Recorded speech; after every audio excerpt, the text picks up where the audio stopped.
Bonjour à tous, bienvenue à ce dernier webinaire sur la nouvelle convention de la métallurgie.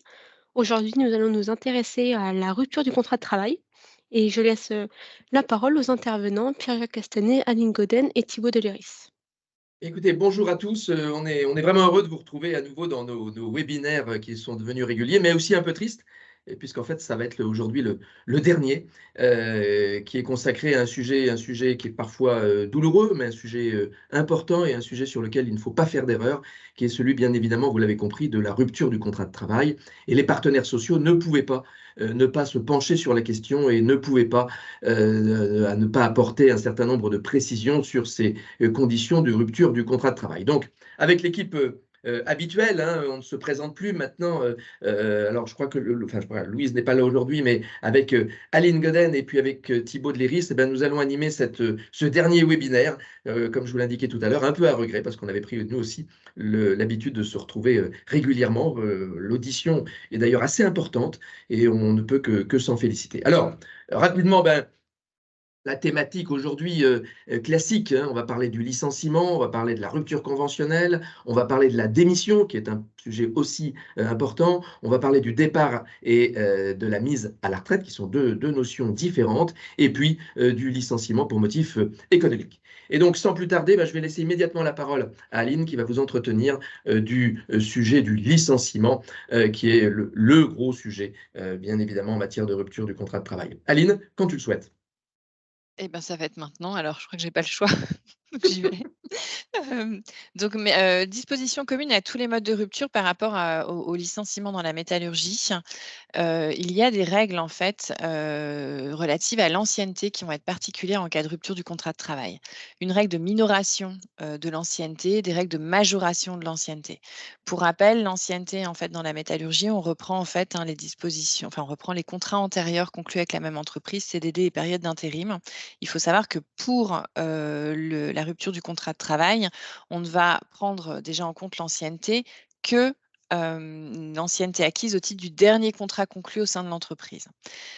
Et cette ancienneté, elle va faire l'objet d'articulations qui vont être un petit peu particulières. Une minoration, donc par dérogation aux règles de décompte de l'ancienneté par les nouvelles dispositions conventionnelles, ne sont pas prises en compte. Donc les durées des contrats de travail antérieurs conclus avec la même entreprise, c'est ce que je vous disais, c'est une dérogation par rapport à l'appréciation de l'ancienneté telle qu'elle existe pour déterminer si un salarié va avoir le droit à un complément maladie ou ce genre de choses, ou des congés d'ancienneté, etc., ou le montant de sa prime d'ancienneté, les périodes d'intérim. Et pour les salariés donc, qui relèvent des groupes d'emploi A à E, les périodes de suspension du contrat de travail dont la durée continue est supérieure à 1 an ne vont pas entrer dans le décompte de l'ancienneté. Donc là, on ne vise que les salariés qui sont donc non cadres, hein. Pour rappel, à partir du moment où on fait partie du groupe d'emploi F, on fait partie des salariés cadres, et à ce moment-là, l'ensemble des périodes de suspension du contrat de travail sont intégrées dans le décompte de l'ancienneté. Donc on a une assiette de décompte de l'ancienneté en fait qui n'est pas la même selon qu'on est cadre ou qu'on est non cadre.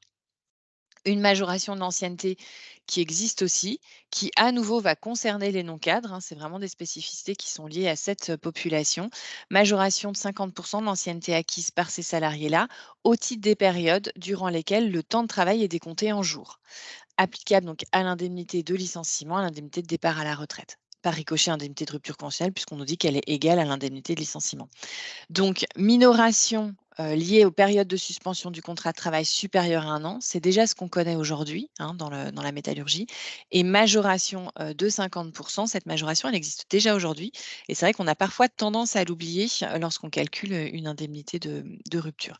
Donc là, dans notre formule de calcul qu'on verra tout à l'heure, on apprend déjà à calculer un petit peu notre ancienneté. Ensuite, sur l'indemnité de licenciement proprement dite, donc un montant qui va être différent selon qu'on est cadre ou non cadre. On avait déjà le cas auparavant, on continue, c'est-à-dire qu'on a un calcul d'indemnité de licenciement qui est spécifique au non-cadre, spécifique au cadre ensuite, et on a quelques dispositions communes, notamment sur l'assiette de calcul de l'indemnité, pas de l'ancienneté, mais de l'indemnité. Donc, pour avoir le calcul d'indemnité des non-cadres, donc le barème, en fait, c'est une reprise du barème légal. Donc, on a un quart de mois par année d'ancienneté jusqu'à 10 ans, un tiers de mois par année d'ancienneté pour les années à partir de 10 ans. Et on va prendre en compte les mois complets de travail accomplis au-delà des années à raison de 1/12 par mois. Un salarié qui aura eu 2 ans d'ancienneté, 3 mois et 12 jours, il a juste 3 mois d'ancienneté. On ne fait pas un prorata par rapport au nombre de jours. Ça, c'est bien précis dans la convention. Ça mérite d'être clair parce que parfois on se pose la question. Donc là, vraiment, on est sur le barème légal. Donc en principe, on n'a quasiment plus de différence normalement entre l'indemnité légale et l'indemnité conventionnelle. Jusque-là, il faut savoir que l'indemnité conventionnelle était majoritairement moins favorable dans la métallurgie pour les non-cadres. Ouverture du droit à l'indemnité, on était à 1 an jusque-là dans des dispositions conventionnelles. Pareil, on fait application en fait au moins des dispositions légales et à partir de 8 mois d'ancienneté, on ouvre droit à l'indemnité de rupture. Les contrats en alternance, enfin les contrats en alternance, pardon, l'alternance temps plein, temps partiel, on nous dit, hein, c'est la loi aussi et c'est intégré dans la convention collective, l'indemnité va être calculée proportionnellement en fonction des périodes temps plein et temps partiel. Si on a passé 5 ans à temps partiel, 5 ans à temps plein, on va avoir une indemnité qui va être proportionnée par rapport à ces périodes, cette articulation temps plein et temps partiel. Champ d'application, donc toujours nos groupes d'emploi de A à E. Les cadres, donc à partir des groupes d'emploi F. En rouge, vous avez les distinctions par rapport au calcul d'indemnité de non-cadre dont on vient parler. Et la plus grosse distinction, c'est le barème. On a un barème qui est spécifique. Quand on a une ancienneté inférieure à 8 ans, à ce moment-là, on a un quart de mois par année d'ancienneté, donc on est sur le barème légal. Pour l'ancienneté égale ou supérieure à 8 ans, on retrouve en fait notre mode de calcul actuel finalement qu'on a pour les ingénieurs et cadres, où on nous dit c'est 1/5 de mois par année d'ancienneté jusque 7 ans et 3/5 de mois à partir de 7 ans d'ancienneté.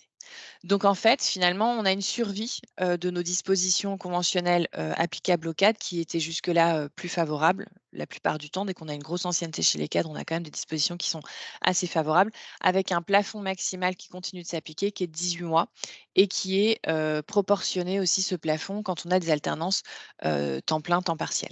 Donc les groupes d'emploi concernés par ça, à partir du groupe F où on est cadre, pareil, l'ouverture du droit à l'indemnité est abaissée à 8 mois comme le prévoit la loi.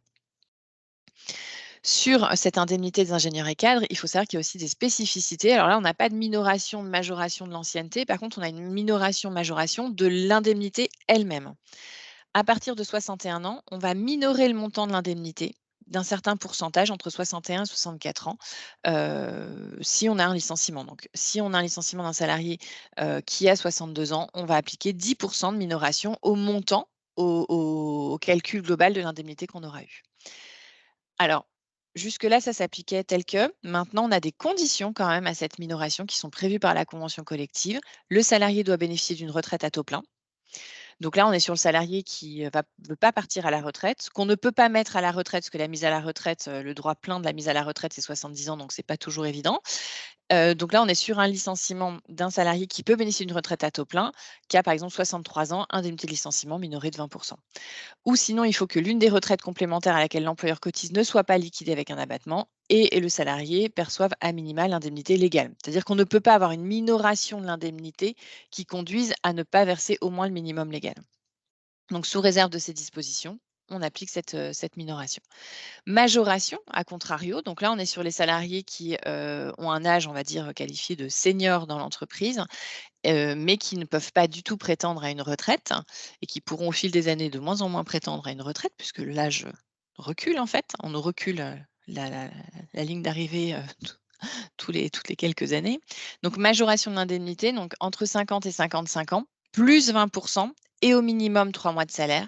Entre 55 et 60 ans, plus 30% et au minimum 6 mois de salaire. Donc salaire de référence, c'est notre salaire de calcul d'indemnité.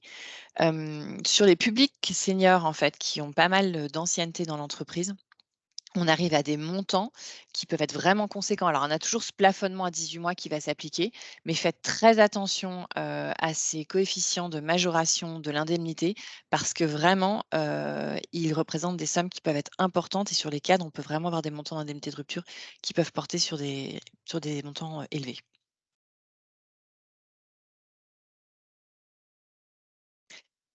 Les dispositions communes sur l'assiette de calcul d'indemnité de rupture, jusque-là dans la métallurgie, on prenait l'assiette des 12 derniers mois de rémunération.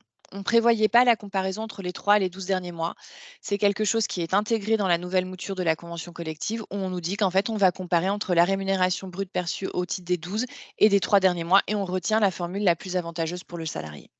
Et en cas de suspension du contrat de travail, on dit qu'il doit être retenu la rémunération brute que le salarié aurait perçue s'il avait travaillé. Pour le versement de cette indemnité, donc là, on a fait licenciement notifié, on arrive à la fin du préavis s'il existe. Date de rupture du contrat de travail égale date de versement, en fait. L'indemnité de licenciement, elle est due au salarié immédiatement au moment de la rupture du contrat de travail. La convention collective prévoit un aménagement dans les entreprises de moins de 50 salariés où il y a la possibilité de faire un versement plusieurs fois dans la limite des 3 mois suivant la rupture du contrat de travail, si le montant est supérieur à l'indemnité légale et excède 3 mois de salaire. Donc, imaginons notre cadre où on a cette majoration de 20%, on arrive sur une indemnité quand même très importante. Il y aura la possibilité qui est ouverte, entreprise de moins de 50, donc indemnité qui excède 3 mois de salaire, montant supérieur à l'indemnité légale, on verse en 3 fois. Il faut le prévenir, le salarié, dans ces cas-là, hein, c'est mieux. Et je laisse la parole pour les autres modes de rupture du contrat. Merci Aline.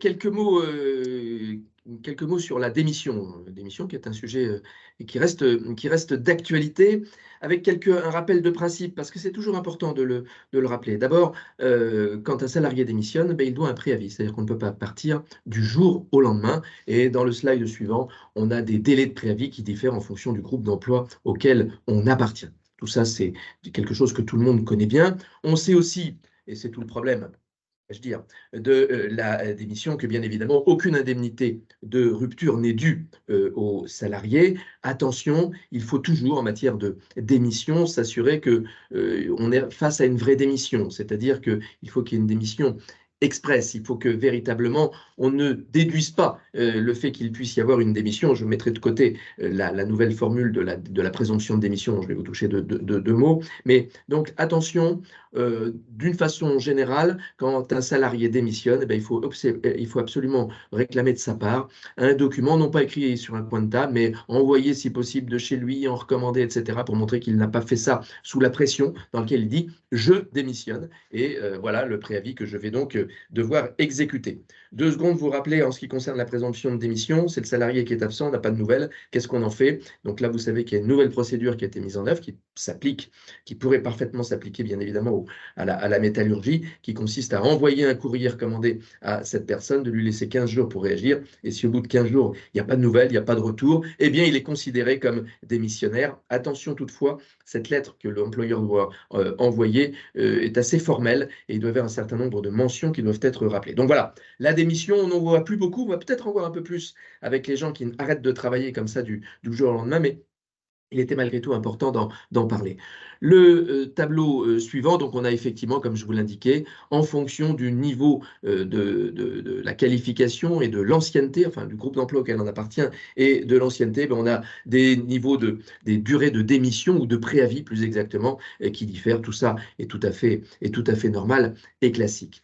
Et quelques mots maintenant, si vous le voulez bien, pour terminer, en ce qui concerne toujours ce préavis, sur l'exécution du préavis. Alors attention, là aussi, il faut être précis. En ce qui concerne l'inexécution du préavis, le salarié a démissionné, ou voire même le salarié est licencié, mais n'exécute pas son préavis, en tout état de cause. Si de sa propre initiative, il n'exécute pas le préavis, eh bien, ça constitue un préjudice pour l'entreprise, puisqu'il se trouve privé du jour au lendemain de quelqu'un sur qui, en principe, il devait compter justement pendant la durée de ce préavis, et le salarié se retrouve redevable de l'indemnité de préavis, c'est-à-dire se trouve redevable d'une somme égale au salaire qu'il aurait perçu s'il avait exécuté son préavis. Ça ne se fait pas de façon automatique, il faut bien évidemment obtenir une décision de justice à ce niveau-là, mais ça constitue, comment dirais-je, un risque pour le salarié qui n'est pas négligeable, notamment, vous vous rappelez, en matière de prise d'acte.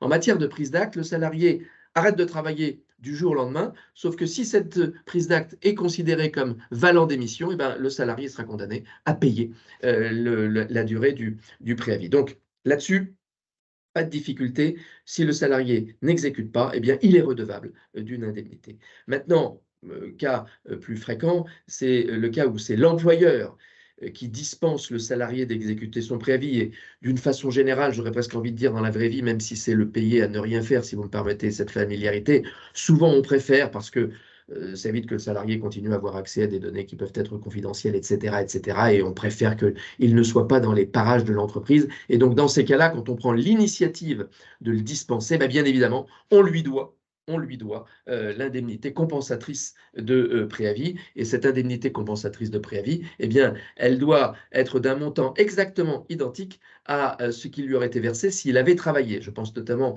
aux voitures de fonction, par exemple. Eh bien, si vous avez un collaborateur qui a une voiture de fonction, vous le dispensez d'effectuer son préavis, il a le droit de conserver pendant la période de préavis la dite voiture de fonction sur laquelle, en plus, il y a un avantage en nature. Alors, ça, c'est le cas, je dirais, tranché de l'inexécution qui est décidée par l'une ou l'autre partie, soit par le salarié, soit par l'employeur. Et puis, il peut y avoir aussi des inexécutions anticipées du préavis, mais cette fois-ci, j'aurais dire, un peu plus cadrées. Alors, premier élément de cadrage, eh bien, il y a un préavis qui est à exécuter et ensemble, les parties, c'est-à-dire le salarié et l'employeur, décident d'un commun accord d'anticiper ce préavis, de ne pas le faire jusqu'au bout en quelque sorte. Eh bien, dans ces cas-là, la partie qui reste à courir mais qui n'est pas effectuée, bien évidemment, ne donne lieu à aucune indemnité. La précaution qu'il faut prendre, c'est, eh bien, il faut un accord, il faut un écrit, il faut que les choses soient parfaitement claires, hein. Là aussi, ça ne peut être que d'un commun accord qu'on décide d'anticiper la durée de ce préavis, en fait, en gros, pour terminer plus tôt. Bien. Et puis, notre convention collective de la métallurgie a prévu un cas spécifique qui n'est pas inintéressant d'ailleurs, en matière de licenciement. Vous décidez de licencier un collaborateur, il a son préavis à effectuer, préavis qui peut être long un peu, parfois, et puis il se trouve que, fort heureusement pour ce collaborateur, il va trouver un nouveau travail ailleurs. Le principe est que, non, il doit exécuter son préavis jusqu'au bout, il ne peut prendre son travail que au terme de son préavis, une fois qu'il sera complètement libéré. Eh bien là, il y a une disposition spécifique qui vient nous indiquer que si le salarié a exécuté au moins la moitié de son préavis et qu'il a trouvé un nouveau travail, eh bien il peut arrêter d'effectuer son préavis. Alors bien évidemment, dans ces cas-là, l'employeur doit se prémunir, bien évidemment, il doit s'assurer, avoir la justificative de ce que la personne a un nouveau travail à prendre, et donc qu'elle est obligée, en quelque sorte, l'employeur est obligé de le libérer, avec malgré tout un délai de prévenance de 7 jours calendaires. Donc là aussi, attention, alors cette question ne se pose pas, bien évidemment, quand on a dispensé le salarié de travailler. Et là, c'est le jackpot, si vous me permettez l'expression, eh bien, je dispense mon salarié de travailler, il a ses 3 mois de préavis qu'il va toucher au fur et à mesure, et puis au bout d'un mois, il trouve un nouveau travail. Et bien, il va avoir pendant 2 mois un double salaire. Ben oui, c'est comme ça. Il n'y a pas à discuter de ce point de vue. Là, on ne parle que quand le préavis doit être exécuté, et bien, à un moment donné, le salarié doit pouvoir dire je m'en vais si j'en ai fait la moitié parce que j'ai un nouveau travail. Donc, à l'employeur de se préoccuper de savoir si c'est effectivement la réalité et au salarié de le prévenir malgré tout avec un tout petit délai de prévenance d'une semaine. Donc voilà, le préavis est toujours un sujet parfois un petit peu difficile à œuvrer, donc soyez précis, hein. Je vous rappelle qui a pris l'initiative de la rupture et ensuite qui prend l'initiative de rompre ou de dispenser le salarié de son exécution. Voilà ce que je voulais vous dire. Donc, vous voyez qu'on a à la fois un côté pratique, des règles de droit commun, et puis quelques règles spécifiques liées à notre convention de la métallurgie. Alors, juste avant que tu finisses ta dernière Oui. slide, Pierre-Jacques, il y a une petite spécificité, alors qu'on ne vous a pas spécialement mis sur des slides parce que c'était vraiment une toute petite spécificité, mais sur le licenciement pour motif économique, le salarié n'a pas besoin d'avoir exécuté la moitié de son préavis. S'il justifie effectivement d'avoir un nouvel emploi, à ce moment-là, il peut demander la réduction de son préavis et il bénéficie du coup d'un préavis qui est réduit et qui prend fin la veille du début de son futur contrat de travail. Voilà, donc ça c'est la petite spécificité, mais qui est réservée au licenciement pour motif économique. Donc voilà, on ne vous a pas fait de slide, donc c'est pour ça que je me permets d'intervenir à ce moment-là. Merci, et tu as 1000 fois raison. Allez, on continue. On passe maintenant, je crois, Aline, à la rupture conventionnelle. Non, c'est encore toi, Pierre-Jacques. Ah non, excusez-moi, c'est encore, c'est encore moi. Alors, oui, effectivement, eh bien, en ce qui concerne en ce qui concerne le préavis, alors là, on est dans l'hypothèse où le préavis est exécuté. Bien, eh bien là, on a des dispositions particulières qu'on retrouve d'ailleurs dans de nombreuses conventions collectives, et qui est qu'il faut laisser du temps aux salariés pour pouvoir retrouver éventuellement un nouveau travail. Et donc, on a effectivement 2 heures 2h30 par jour travaillées dans la limite de 50 heures par mois, hein, c'est pas mal, hein, 50 heures par mois, ça fait à peu près un tiers d'absence, hein, si le salarié est à 151 heures par mois. Et donc, il a le droit, ce salarié qui a été licencié et qui doit exécuter son préavis, il a le droit de s'absenter. Tout ça est fixé d'un commun accord entre les parties. Donc là aussi, mettez-vous d'accord avec le salarié. Généralement, dans la pratique, on regroupe toutes ces heures plutôt que de partir en plein milieu d'après-midi. Et puis, si vous n'arrivez pas à vous mettre d'accord, eh bien, il y a une alternance qui est prévue dans la convention collective. Mais là aussi, on le dit, c'est plus simple souvent de regrouper tout ça en fin de préavis. Ce qui est important, bien évidemment, de noter, c'est que, bien évidemment, il n'y a pas de perte de rémunération, hein, c'est du temps de travail, et enfin, du temps de non-travail, et qui est rémunéré. Et ce décompte de temps de travail en heure, eh bien, il est, comment dirais-je, adapté pour les salariés qui sont en forfait en jour. Voilà ce que je voulais vous indiquer sur ce préavis. Donc, à la fois de la souplesse, à la fois un cadre précis, conventionnel. Vous l'avez compris, l'idée est de faire en sorte que cette période un peu charnière, cette période de transition qui n'est pas toujours facile, se passe dans les meilleures conditions possibles, à la fois pour l'employeur et à la fois, on le voit, pour le salarié. On a quelques questions, Pierre-Jacques. Oui, S'agissant des autorisations d'absence, est-ce que ça s'applique aussi à la démission? oui, Oui, à la condition que le salarié n'ait pas déjà retrouvé un emploi, hein. oui, L'objectif tout à de fait. ces Oui, offres oui, de bien recherche sûr. d'emploi, Voilà, voilà, c'est de voilà. retrouver un emploi. Parfois, ce qui en pratique, de mon point de vue pratico-pratique, parfois on fait signer des attestations sur l'honneur comme quoi le salarié n'a pas déjà retrouvé un emploi quand il démissionne, parce que souvent on suppute quand même qu'il a quelque chose derrière. Oui, Bon, ça vaut tout ce à que ça fait. vaut, mais ça permet d'essayer en fait d'aiguiller et à minima de se rendre compte que son salarié est vraiment de mauvaise foi le cas échéant. Mais voilà, ça va s'appliquer s'il n'a pas déjà retrouvé un emploi. Et Et question puis là aussi, générale, oui. pardon, en matière de démission, on comprend que la motivation du salarié soit pas forcément à ce que l'on peut espérer, soit pas forcément excellente. Le salarié peut toujours demander Mmh, à être dispensé de travail c'est et ça. de dispenser à tout moment d'exécuter son préavis. Et là, la décision vous appartient. Si sur une demande vous dites oui, eh bien le salarié s'en va, mais vous n'avez pas d'indemnité à payer, vous n'avez plus de préavis à payer. Hein, là aussi, qu'on soit bien d'accord sur sur ce point. Si vous dites non, bah, il doit continuer à travailler tout en bénéficiant quand même de ces 2h30 de recherche d'emploi. Donc là aussi, si vous ne voulez pas payer le préavis en matière de démission, ce qui peut complètement se comprendre, il faut que cette dispense, elle soit sollicitée par le salarié. Question générale, pour un contrat de travail qui débuterait courant décembre 2023, il bénéficie normalement des dispositions de l'ancienne CCN, mais par exemple pour les congés d'ancienneté qui sont à comparer, est-ce qu'il faudra comparer ancienne CCN et nouvelle CCN? Quand bien même alors là, on est sur les congés payés. On va regarder après parce qu'on n'est pas sur le thématique du webinaire, mais globalement, en fait, pour les périodes de survie de la convention, il faut être présent effectivement au 31-12. Mais sur les congés d'ancienneté, typiquement, il faudrait qu'ils reviennent avec une ancienneté au titre d'un ancien contrat, parce que sinon, de décembre 2023, il n'a pas le droit à des congés d'ancienneté. Et il y avait une question sur la rupture. Est-ce valable pour les démissions? Est-ce valable pour les démissions de fin 2023? Je pense que ça doit être par rapport à un propos que tu as dû tenir sur la démission, du coup. Fin 2023, Ouais, parce que est-ce valable pour les démissions? Est-ce valable pour les démissions de fin 2023? Alors, si c'est les durées de préavis, en fait, à partir de quand, en fait, on applique les nouvelles durées de préavis? Est-ce que c'est la date de notification qui fait courir la durée de préavis, oui, ou voilà. Si c'est ça oui, la oui, question, oui, c'est la date de notification qui fait courir le point de départ du préavis. Donc un préavis, enfin une notification de contrat jusqu'au 31-12. On va être sur les dispositions des anciennes, des dispositions actuelles. Et par contre, à partir du 1er janvier, on sera sur les nouvelles dispositions. Oui, tout à c'était fait. ça. Donc on a répondu à la question. Du coup, rupture conventionnelle. Donc, rupture conventionnelle, il y en a toujours beaucoup, hein, des ruptures conventionnelles, ça a toujours la cote. Ce qu'il faut retenir, donc, c'est qu'on est sur la procédure classique, hein. Je veux dire, il n'y a pas de nouveauté dans la convention collective de la métallurgie sur la rupture conventionnelle.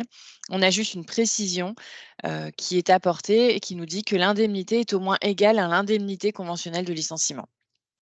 Et si elle est supérieure à l'indemnité légale de licenciement, bah, du coup, on verse bien cette indemnité conventionnelle. Mais il n'y a aucune disposition spécifique et particulière. Dans la préparation du webinaire, une personne parmi vous avait demandé si la rupture conventionnelle était possible dans le cadre d'un arrêt maladie. Là, on s'en tient à la jurisprudence et aux éléments de droit qu'on a, de droit commun sur la rupture conventionnelle. La rupture conventionnelle, elle est valable à n'importe quel moment de la période d'exécution ou de suspension du contrat de travail. La jurisprudence est très souple par rapport à ça, tant qu'il n'y a pas de vice du consentement et tant que voilà, les parties signent cette rupture de manière libre et éclairée.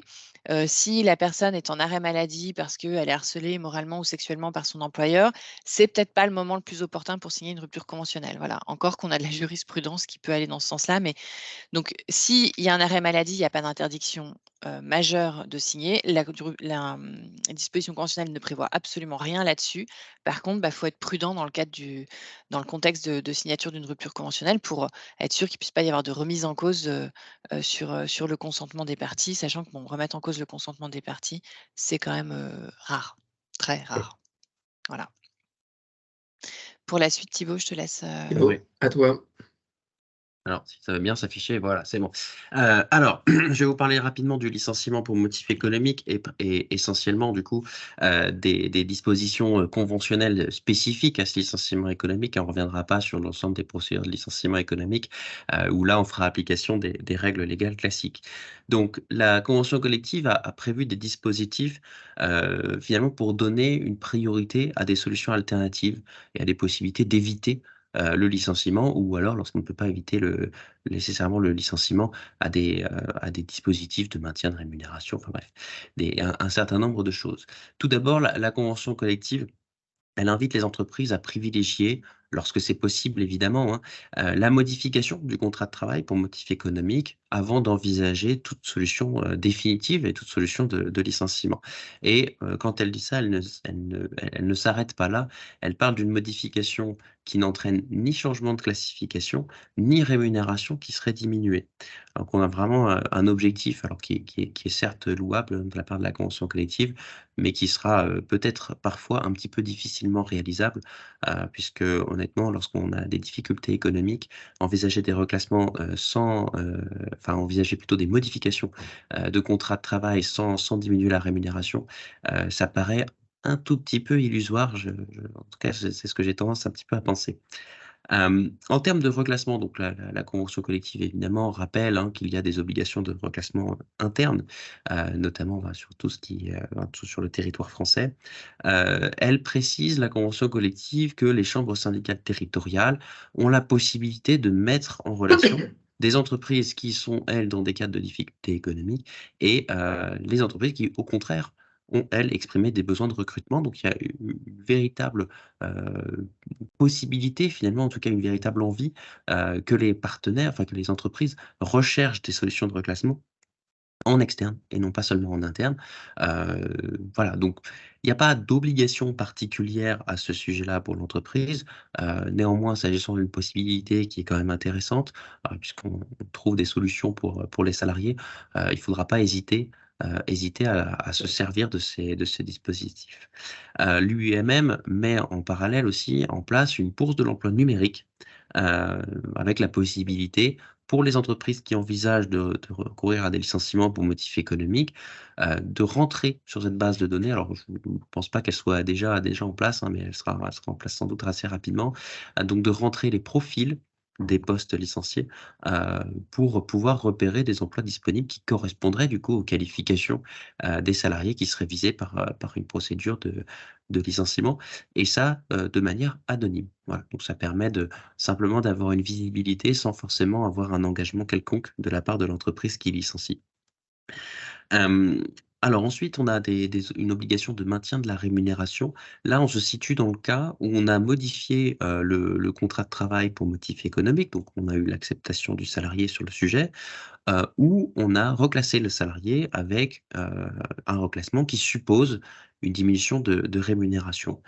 Dans ces deux cas, donc, on a effectivement une diminution de rémunération qui fait suite directement à ce que le salarié a pu accepter. Le salarié bénéficie quand même temporairement d'un maintien de sa rémunération.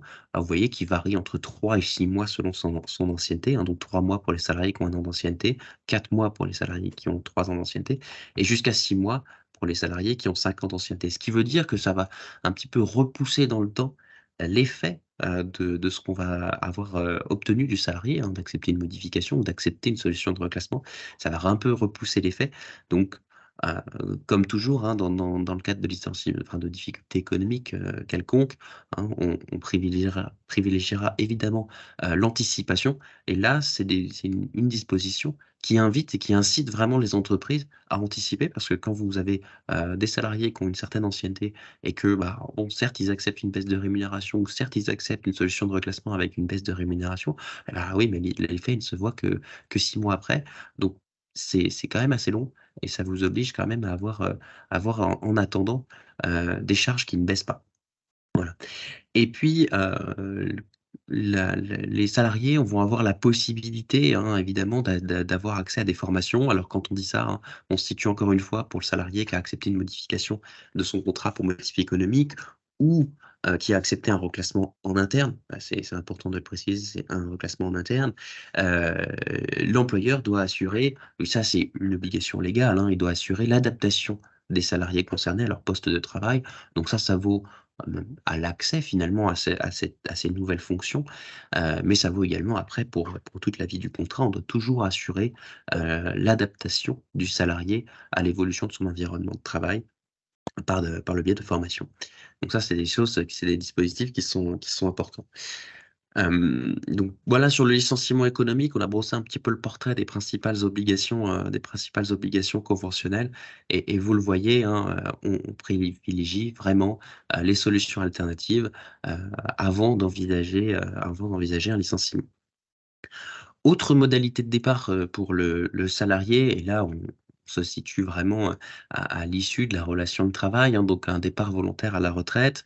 Là, pour le coup, un départ à la retraite, hein, c'est le salarié qui quitte volontairement l'entreprise pour bénéficier d'une portion de retraite. Donc, ça suppose une démarche volontaire de sa part. Ça suppose qu'il fasse évidemment ses démarches auprès de la caisse d'assurance vieillesse, qu'il puisse bénéficier d'une pension de retraite et puis qu'il vous en informe en respectant un préavis qui, vous le voyez, est pas forcément très long et qui surtout ne dépend pas, et là c'est un petit peu une particularité, mais ne dépend pas du niveau de classification et du statut du salarié. Donc c'est entre 1 et 2 mois de préavis, sachant que l'ancienneté est évidemment appréciée à la date à laquelle le salarié manifeste sa volonté de partir à la retraite, au moment où il vous écrit. On a, dans le cadre de ce départ volontaire à la retraite, le versement d'une indemnité de départ, qui conventionnellement, est plus favorable, hein, que les dispositions légales, j'ai envie de dire assez largement, puisque pour mémoire, hein, légalement, une indemnité de départ à la retraite, c'est à partir de 10 ans d'ancienneté. On commence à 10 ans d'ancienneté, et puis de mémoire, on s'arrête à 30 ans d'ancienneté et on ne va pas au-delà. Au-delà, on reste plafonné, et de mémoire, on est plafonné à 3 mois de salaire, si je ne dis pas de bêtises. Tout état de cause, pour vous, vous serez toujours sur des dispositions qui sont des dispositions conventionnelles qui sont plus favorables que les dispositions légales, et donc on va varier entre un demi-mois de salaire pour quelqu'un qui a moins de 5 ans, entre 2 ans et 5 ans d'ancienneté, jusqu'à 6 mois de salaire pour quelqu'un qui a plus de 40 ans d'ancienneté. Voilà. Petit rappel quand même, et qui n'est pas neutre, hein, l'indemnité de départ à la retraite, elle est intégralement soumise à cotisation sociale et à impôt sur le revenu. C'est quand même quelque chose qui n'est pas neutre. Bon.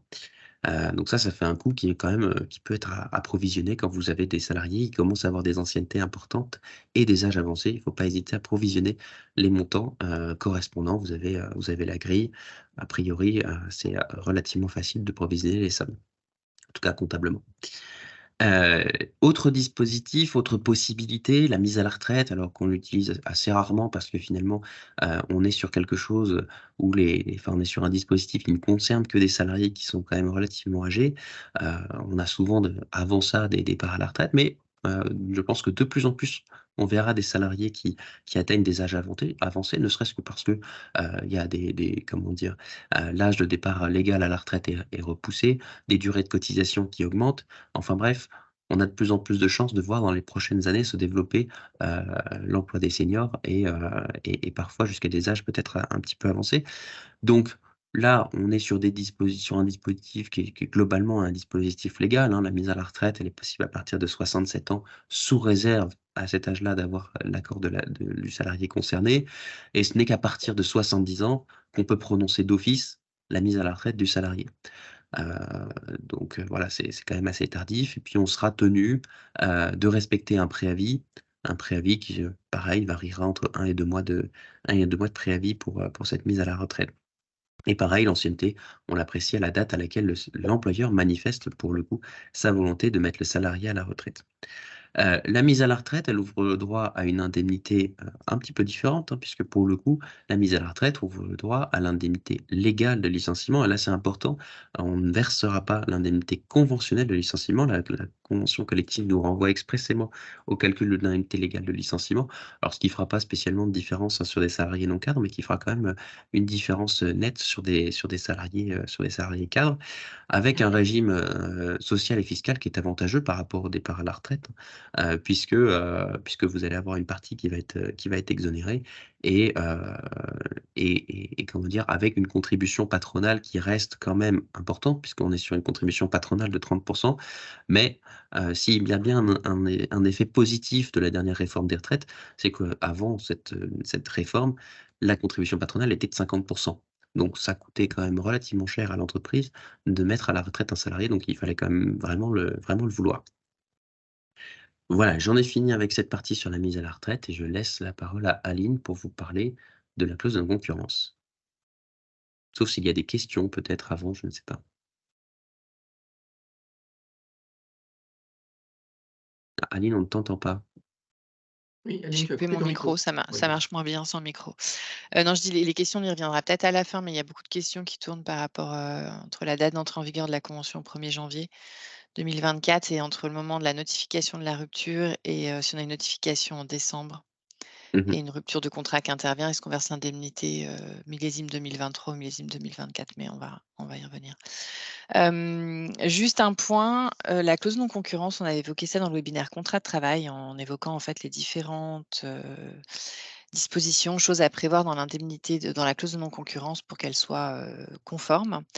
Ce qui est possible de prévoir dans cette clause, c'est, la possibilité pour l'employeur d'y renoncer en fait. Donc, parfois dans l'usage qu'ont les entreprises de la clause de non-concurrence, c'est de la mettre et pour qu'elle ait un effet plutôt dissuasif et on sait que systématiquement, on y renoncera, sauf exception. Cette renonciation, elle est possible. Par contre, ce qui est vraiment très important, c'est qu'il ne faut pas se louper et qu'il faut bien la faire et qu'il faut bien la faire dans les formes et dans les délais qui sont prévus par la convention collective. Parce que là, c'est extrêmement précis, extrêmement encadré. Quand on est sur une rupture licenciement unilatéral, donc soit l'initiative de l'employeur ou du salarié, donc licenciement, démission, rupture période d'essai, rupture anticipée de CDD, toujours en écrit. Délai maximum, c'est 15 jours calendaires suivant la date à laquelle la volonté de rompre le contrat de travail a été manifestée. 15 jours calendaires, ça court extrêmement vite en fait. Donc il faut vraiment être très vigilant et très prudent parce que si vous ne renoncez pas dans les délais, vous allez avoir une clause de concurrence qui va s'appliquer et pour laquelle il faudra verser la contrepartie financière. C'est-à-dire que le salarié sera contraint dans ses recherches d'emploi, forcément, puisqu'il y aura cette clause de non-concurrence qui va le contraindre par rapport à ça. Mais dans le même temps, il y aura cette compensation et cette indemnité de non-concurrence à verser. Quand on est sur la rupture d'un commun accord du CDD, pareil, forme écrite, dans les 15 jours calendaires qui suivent la date de rupture fixée d'un commun accord. Le mieux, hein, c'est de faire un protocole d'accord et de l'intégrer directement dans le protocole de rupture. C'est encore ce qu'il y a de plus simple. Rupture conventionnelle, la forme, c'est dans la convention ou dans un écrit distinct. Et à défaut de mention dans la convention, dans les 15 jours calendaires suivant la signature de la convention, vous devez avoir renoncé à la clause de non-concurrence. Donc vraiment, ces délais, ils sont contraints, ils sont stricts. Si vous ne les respectez pas, certes, la clause de non-concurrence va s'appliquer pour le salarié, mais en général, comme vous vouliez finalement, vous vouliez y renoncer, c'est-à-dire que vous n'aviez peut-être pas forcément d'intérêt à ce que le salarié la respecte, vous allez devoir verser l'indemnité de non-concurrence, qui pour rappel, représente quand même, un pourcentage assez élevé de la rémunération du salarié. Donc, soumise à charge, donc ça commence à faire des sommes qui peuvent être assez importantes. Donc ne loupez pas, la renonciation à la clause de non-concurrence, dès lors qu'il y a rupture du contrat de travail. Mais je crois qu'il est important en ce qui concerne la clause de non-concurrence, on voit trop souvent dans la pratique le fait d'intégrer systématiquement des clauses de non-concurrence avec l'employeur qui dit bah, de toute façon ça ne peut pas faire de mal et je la dénoncerai en temps utile, en n'ayant jamais l'intention effectivement de la mettre. Sauf que parfois on oublie de la dénoncer. Et quand on oublie, ça, comme le disait Aline, ça te coûte excessivement cher.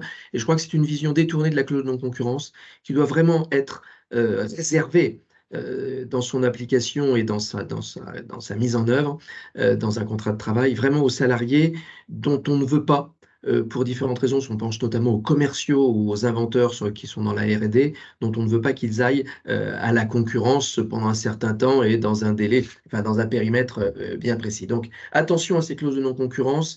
C'est un peu jouer avec le feu que de la laisser dans un contrat de travail. Et sachez que même si la personne part à la retraite et que on n'imagine pas qu'elle puisse aller travailler, eh bien elle est en droit de réclamer la clause de non-concurrence. J'ai eu un cas une fois qui m'avait traumatisé, d'une salariée qui part à la retraite, 35 ans d'ancienneté, un truc incroyable. Elle part avec les honneurs de la guerre, on lui fait un pot, quelque chose d'absolument génial. Et puis voilà, puis elle s'en va. Et puis, un mois après, elle écrit à son employeur, vous vous rappelez, dans mon contrat de travail qui avait été signé en 1953, il y avait une clause de non-concurrence. Eh bien, vous ne l'avez pas dénoncée. Je me dis, vous partez à la retraite. Ah ben oui, mais vous me la devez. Bon. Et voyez, donc ça oblige en fait pour les salariés anciens à prendre une lampe de mineur pour aller voir s'il n'y a pas un vieux contrat de travail qui traîne dans lequel il y aurait une clause de non-concurrence. Donc méfiez-vous. Méfiez-vous de ces clauses de non-concurrence. Ce sont comment dire, des juristes traumatisés là, qui vous parlent, enfin du bois en particulier, parce que c'était voilà, et clairement, elle a eu droit à son indemnité de sa contrepartie pécuniaire. Voilà, donc attention à la clause de non-concurrence. Est-ce qu'il y a Aline, d'autres questions? Sur la clause de non-concurrence, donc non dénoncé, le salarié qui a repris une activité chez un concurrent à proximité, qu'en est-il? Il sera malvenu de réclamer le paiement, mais on l'a vu aussi, d'avoir des salariés qui ne respectaient pas, qui demandaient, mais bon, dans ces cas-là, c'est devant le juge que ça va se régler. Avant même d'aller devant le juge, vous appliquez une clause de non-concurrence et vous payez la contrepartie. Donc, ça se passe bien. Et puis à un moment donné. Là, je pense qu'elle n'est pas payée. Hein. J'aurais tendance à penser si elle est non dénoncée, c'est qu'elle est payée. Ouais, mais moi j'aurais tendance à penser là dans la question qu'elle est non dénoncée, qu'elle n'est pas payée, que le salarié a repris l'activité, qu'on est dans une espèce de boogie-boulga ou. Ah oui, boogie-boulga. Voilà, là je le sens comme ça, moi. Après, c'est mon intuition là. Ok, tu le sens comme ça. Ouais, c'est ça, elle n'est pas payée. Ouais, non, c'est bien ça. Oui, voilà, c'est ça, c'est pas payé. On est dans cette petite zone grise là où on se dit est-ce qu'on fait un truc ou est-ce qu'on fait rien. Voilà, c'est un peu ça. J'étais plutôt dans quelque chose de clair, c'est que encore plus agaçant, c'est-à-dire que vous la payez cette clause de concurrence et que vous apprenez que le salarié. Ah bah non, là on y va, là on attaque. Ça c'est très agaçant. Alors là, attention. Hein. C'est peut-être l'un des rares cas où on a le droit de se faire justice à soi-même. Ouais. Vous avez le droit d'arrêter tout de suite le paiement de la contrepartie. Donc, on n'attend pas que ça passe devant un juge, on l'arrête tout de suite. Si vous l'avez arrêté à tort, bien évidemment, il y aura un rappel, mais vous l'arrêtez tout de suite, et c'est ce qu'il faut faire. Donc, vous voyez, ces clauses en concurrence, c'est pas terrible, enfin, c'est compliqué.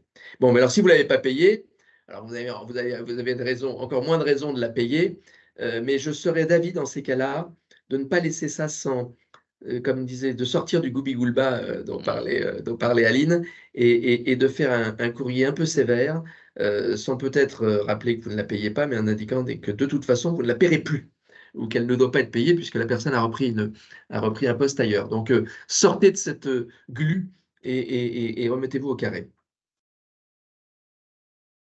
Est-ce qu'il y a d'autres questions, Aline? Je n'en vois pas. Ah ben voilà, on a eu un petit... C'était quoi là pour la RC, la question? Je sais pas. De Sandra Coudreau. Sandra, c'est plus haut. Comment appliquer la règle selon laquelle la levée de l'obligation ne peut intervenir qu'à compter de la date de rupture du contrat? Donc, dans la convention, dans un écrit distinct, à défaut de mention à la convention et 15 jours calendaires qui suivent la date de signature de la convention. Ce n'est pas à compter de la rupture du contrat pour la rupture conventionnelle. Hein. C'est soit en écrit dans le CERFA, ou si vous avez un protocole d'accord à côté. Mais sinon, c'est dans le CERFA, dans le protocole d'accord ou la convention de rupture qui accompagne le CERFA quand vous en faites. Et sinon, de toutes les façons, c'est dans les 15 jours qui suivent la signature de la convention de rupture. Donc, quand on parle de la convention, on parle du CERFA. Donc, dans les 15 jours, on est à la limite du délai de rétractation. Hein. C'est là qu'on est. Hein. Donc, ce n'est pas à la date de rupture du contrat de travail. Oui. Alors là, vous faites, Sandra, référence, à mon avis, à une jurisprudence qui est venue dire qu'on ne peut lever, on doit pouvoir lever la clause de non-concurrence au plus tard, au jour de la rupture du contrat de travail. Alors que souvent dans les conventions collectives, on vient nous dire qu'on a 15 jours après la rupture. Ben là, en matière de rupture conventionnelle, non, il faut la dénoncer au plus tard, au jour de la rupture. Là, on a une convention collective qui nous dit, attention, c'est 15 jours au plus tard de la signature de la convention, c'est-à-dire en fait dans les 15 premiers jours. Et donc, à mon avis, ensuite, il y a 15 jours qui continuent à courir. c'est l'homologation, en quelque sorte. C'est la période d'homologation. Et là, la vraie question, c'est, j'oublie de la dénoncer dans les 15 jours de la convention, de la signature de la convention, et je la dénonce dans les 15 autres jours. Ben, je ne suis pas certain que la dénonciation soit valable. Alors que la jurisprudence me l'autorise jusqu'à la fin du contrat de travail. Parce qu'on a une convention collective qui nous dit, c'est que dans les 15 jours calendaires suivant la date de signature de la convention. Je ne sais pas si j'ai été très très clair, mais en gros, la leçon, si vous voulez, pour faire simple, faites le nécessaire dans les 15 jours qui suivent la signature du CERFA, et là, vous serez sécurisé pour votre client. Même si le contrat n'est pas encore rompu stricto sensu. Si ça peut Tout vous à fait. rassurer de Tout à rompre à fait. nouveau. Parce qu'en Tout fait, à fait. quand vous signez une convention de rupture, un CERFA, c'est une rupture d'un commun accord. Indirectement, en matière de droit des contrats, ça vaut comme un avenant au contrat de travail dans lequel, en fait, on va mettre un terme à cette clause de non-concurrence. Ça pourrait aussi être interprété comme ça. On n'a pas de jurisprudence stricto sensu là-dessus. Ça peut vous rassurer de redénoncer, de renoncer à la clause de non-concurrence lorsque la rupture est réellement consommée à la fin du délai d'homologation, enfin la date de rupture fixée dans le CERFA. Faites-le. Voilà, je peux. Après, sur l'application de la convention dans le temps, et on n'a pas débriefé avant, on va voir si on est d'accord. C'est le bon test. Vous êtes en direct. Vous êtes en direct. C'est du direct. En fait, la date qui compte pour savoir si le salarié a ouvert le droit au versement de l'indemnité de rupture, de licenciement, c'est la date de notification. Après, la date qui compte pour connaître le montant de l'indemnité de rupture, c'est la date de rupture proprement dit, fin de préavis. Donc, pour savoir si le salarié ouvre droit à l'indemnité de rupture, par exemple, pour savoir s'il a au moins ces 8 mois pour avoir le droit à l'indemnité de rupture, date de notification qui va compter. Pour savoir combien on lui verse, on va se placer à la date de fin de préavis. Et du coup, moi, j'aurais tendance à appliquer effectivement, date de fin de préavis, les nouvelles dispositions de la convention collective. Parce qu'en plus, on a bien une convention qui nous dit qu'on apprécie bien, une fois qu'on a ouvert le droit, l'ancienneté, elle s'apprécie à la date de fin du préavis. Donc du coup, si une fin de préavis à la suite d'une notification de licenciement intervient en 2024, je trouve que c'est compliqué de ne pas appliquer les dispositions de la nouvelle convention collective. Est-ce que vous êtes d'accord? Je suis d'accord. Bon, ça tombe bien, c'est une bonne nouvelle. Je pense que ça a répondu à un certain nombre de questions par rapport à ça, parce que je crois qu'il y avait quand même un certain nombre de Oui, on va avoir une période un petit peu difficile, donc évitez de notifier des ruptures pendant la période de Noël. Alors, la notification qui qui se intervient le passe jour souvent, de Noël, d'ailleurs. elle n'est jamais très bien prise en général. Non, C'est non, vrai elle que est si on jamais peut très bien l'éviter, c'est voilà. Mais voilà, Pour l'indemnité de départ à la retraite demandée par le salarié ou par l'employeur, si l'ancienneté est comprise entre une période de 20 et 30 ans, par exemple, applique-t-on 3 mois de salaire ou doit-on proratiser les 20 ans puis les années suivantes? Je te laisse répondre, Thibaut. Mais Oui, alors il n'y a pas de notion de proratisation là. On est vraiment sur une notion de tranche. Dès lors que l'ancienneté est comprise entre 20 et 30 ans, vous aurez 3 mois de salaire et c'est tout. Il n'y a pas de proratisation après au-delà. Voilà. Je pense que ça Parfait. répond à la question. Bon, écoutez, je crois qu'il n'y a plus de. Je pense qu'on a. Il n'y a plus de questions. Mais écoutez, en tous les cas, on va vraiment vous remercier pour à tous votre fidélité et vous remercier car c'est grâce à vous que ces webinaires ont eu un certain succès. Ça nous amène même à penser d'ailleurs à se dire qu'il y a plein d'autres sujets intéressants qui mériteraient des webinaires en droit du travail. Et on est en train de réfléchir à continuer à entretenir cette relation. Et ça nous a donné vraiment beaucoup de stimulation et d'envie à nouveau, parce que c'est un peu notre ADN chez Inextinso d'être à vos côtés, à proximité, réactif et répondre à toutes les interrogations. Et vous avez vu que ces interrogations parfois nécessitent beaucoup de réflexion pour y répondre. L'important est de sécuriser ces relations sociales, de limiter les aléas pour les employeurs et effectivement d'apporter le plus de sérénité possible. Donc voilà, écoutez, c'est nous qui vous remercions. Merci pour tous ces cœurs là qui apparaissent, ça fait chaud au cœur parce que ça a été pour C'est moi qui les mets les cœurs. Je mets des petits cœurs à chaque merci. Ouais, aujourd'hui, c'est la dernière, je mets des cœurs partout. En tous les cas, parce que ça a été, vous imaginez, beaucoup de travail en amont pour notre petite équipe d'experts, mais on l'a fait avec plaisir et avec joie. Il nous reste à vous souhaiter une bonne trêve des confiseurs et plein de bonnes choses. Au plaisir de nous retrouver, je l'espère, dans de nouveaux webinaires, de nouvelles séries, une nouvelle saison, Aline. À quand une prochaine modification dans une autre convention collective? Moi, je pense que j'aurais pris ma retraite pour la prochaine convention de la métallurgie. Là. À mon avis, là, ça ne se passera pas avant 20 ans. Là, bon, mais comptez sur nous peut-être à très bientôt à l'occasion de prochains webinaires. Au revoir à tous et merci pour votre fidélité. À très bientôt. Thibaut, au revoir. Merci. Aline, au revoir. Et sans oublier les aspects techniques, et je voudrais vraiment remercier les équipes de marketing qui nous ont vraiment bien aidés, Myriam, Anaël, Agathe, Trinia. Je dirais, sans ces supports derrière tout ça, je crois qu'on ne serait pas grand-chose. Et donc, merci à toutes les équipes techniques. En fait, bref, merci à tout le monde. Mais c'est comme dans les bonnes émissions de télé, on remercie tout le monde. Et on vous souhaite d'excellentes fêtes. À très, très bientôt. Au revoir à tous. Merci beaucoup. Au revoir. Merci, au revoir.